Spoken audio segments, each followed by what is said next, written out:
Halo anak-anak, jumpa lagi dengan saya Pak Ces. Kita melanjutkan pembelajaran yang kemarin, yaitu tentang gerak, jarak, dan perpindahan. Pada pertemuan kali ini, kita akan membahas tentang kelajuan, kecepatan, dan percepatan. Pernah lihat gambar seperti ini? Iya, itu. Yang pinggir, bukan sepeda motornya ya. Jadi di situ yang pinggir itu namanya speedometer, tertulis 80 km per jam. Ya, artinya bahwa kendaraan tersebut mampu menempuh jarak 80 km setiap jam. Jadi kalau 2 jam 160 km per jam. Ya, jadi itulah arti dari kelajuan. Kelajuan itu adalah perubahan jarak persatuan waktu. Ya. Dan kelajuan itu merupakan besaran skalar, artinya hanya memiliki nilai. Jadi di situ kan tertulis 80 km per jam, tidak ada arahnya ke kiri, ke atas, ke bawah, nggak ada. Ya, jadi dia hanya merupakan besaran skalar, artinya hanya memiliki nilai. Selanjutnya, tadi sudah dinampakkan gambarnya di situ, ditunjukkan gambarnya di situ ya, bahwa alat untuk mengukur kelajuan itu adalah speedometer. Sedangkan kecepatan adalah perpindahan suatu benda dibagi selang waktunya. Jadi di situ letak perbedaan antara kelajuan dan kecepatan. Kalau dia tadi kelajuan berkaitan dengan jarak, sedangkan kalau kecepatan itu berkaitan dengan perpindahan. Selanjutnya kecepatan itu merupakan besaran vektor, artinya bahwa kecepatan itu memiliki nilai dan arah. Misalkan 80 km per jam ke timur. Nah, jadi ada nilainya 80 km per jam dan ada arahnya ke timur. Itu maksudnya besaran vektor, memiliki nilai dan arah. Selanjutnya, alat untuk mengukur kecepatan bisa menggunakan velocitometer, bisa juga menggunakan GPS. GPS itu ya seperti yang di mobil ya. Ini dia gambarnya. Baik, sekarang masuk kita ke rumus kelajuan dan kecepatan. Yang pertama kita bahas adalah kelajuan. Ya, rumusnya adalah ini dia. Kelajuan adalah jarak tempuh dibagi waktu, disimbolkan dengan P sama dengan S per T. Apa itu P? P itu adalah kelajuan, satuannya meter per sekon, dan S adalah jarak, satuannya meter, dan T adalah waktu, satuannya sekon. Selanjutnya adalah rumus kecepatan. Kecepatan adalah perpindahan dibagi waktu, disimbolkan dengan P sama dengan delta S per delta T, di mana P itu adalah kecepatan, satuannya meter per sekon, dan delta S adalah perpindahan, satuannya meter, dan delta T itu adalah selang waktu, satuannya sekon. Untuk lebih memahami perbedaan antara kelajuan dan kecepatan, kita perhatikan contoh soal berikut. Yusuf berjalan ke selatan sejauh 150 meter, kemudian berbalik arah ke utara menempuh jarak 50 meter. Perjalanan tersebut memerlukan waktu selama 50 sekon. Hitunglah berapa kelajuan dan kecepatan Yusuf dalam perjalanannya. Untuk menjawab soal tadi, yaitu soal yang ini, maka yang pertama kita cari adalah jarak.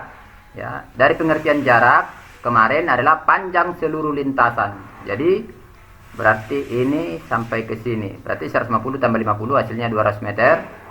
Lalu kita cari perpindahannya, ya. Perpindahan itu adalah selisih antara posisi awal dan posisi akhir. Posisi awalnya di sini, posisi akhirnya di sini.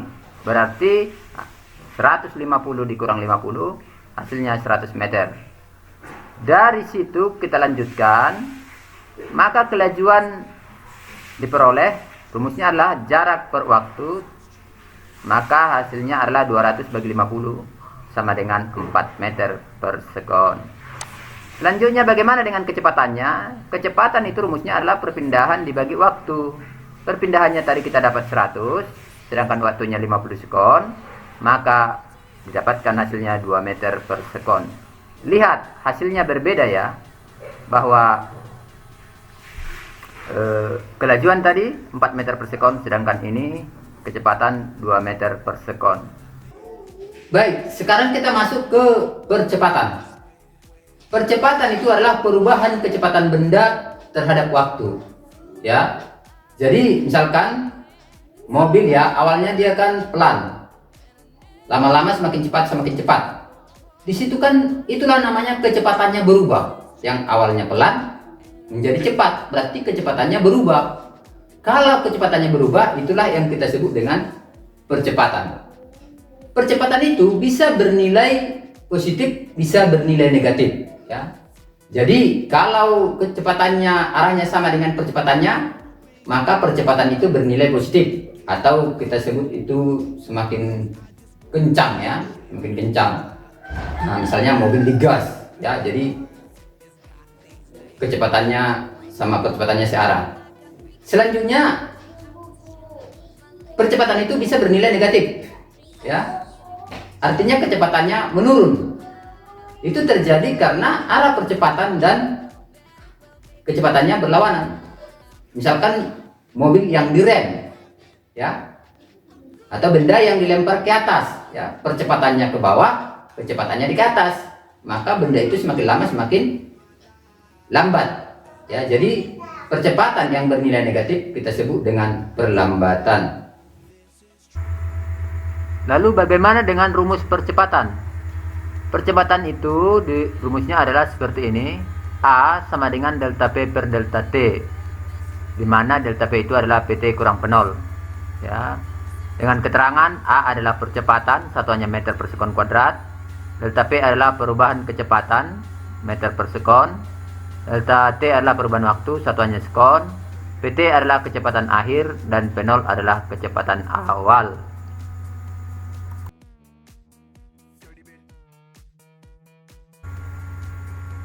Sekarang untuk lebih memahami percepatan, mari kita perhatikan contoh soal berikut.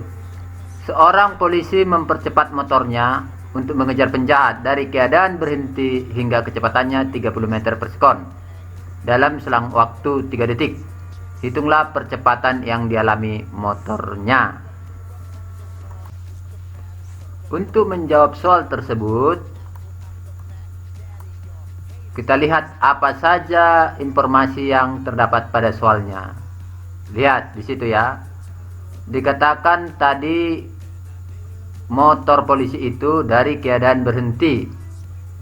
Nah, keadaan berhenti lalu hingga kecepatannya 30 meter per sekon dalam waktu 3 detik. Lalu ditanya percepatan. Inilah informasi dari soal. Ini adalah kunci menjawab soal perhitungan dalam soal-soal IPA. Harus tahu apa yang diinformasikan oleh soal. Jadi dari soal kita dapat P0 atau kecepatan awal. Tadi awalnya dia berhenti, maka P0-nya sama dengan 0 meter per sekon. Lalu dipercepat hingga kecepatannya berubah menjadi 30 meter per sekon. Itulah kecepatan akhirnya, ya, yaitu 30 meter per sekon. Ya, perubahan kecepatan itu terjadi selama 3 sekon. Ini dia, atau 3 detik. 3 detik 3 sekon itu sama saja, ya. Selanjutnya ditanya adalah percepatan. Hitunglah percepatan, atau disimbolkan percepatan itu disimbolkan dengan A. Maka dari rumus kita dapat tadi bahwa A itu sama dengan PT kurang P0 per delta T. PT-nya tadi 30, P0-nya 0. Delta T-nya 3. Maka kita peroleh 30 kurang 0 adalah 30. Lalu ini 3. Dan hasilnya 30 bagi 3 adalah 10 meter per sekon kuadrat. Baik, sampai di sini perjumpaan kita. Sebenarnya saya mau melanjutkan GLB dan gaya sebenarnya, tapi saya lihat waktunya di situ sudah 9 menit. Nanti bosan, ya. Jadi sampai sini dulu. Mudah-mudahan kamu bisa mengerti. Terima kasih.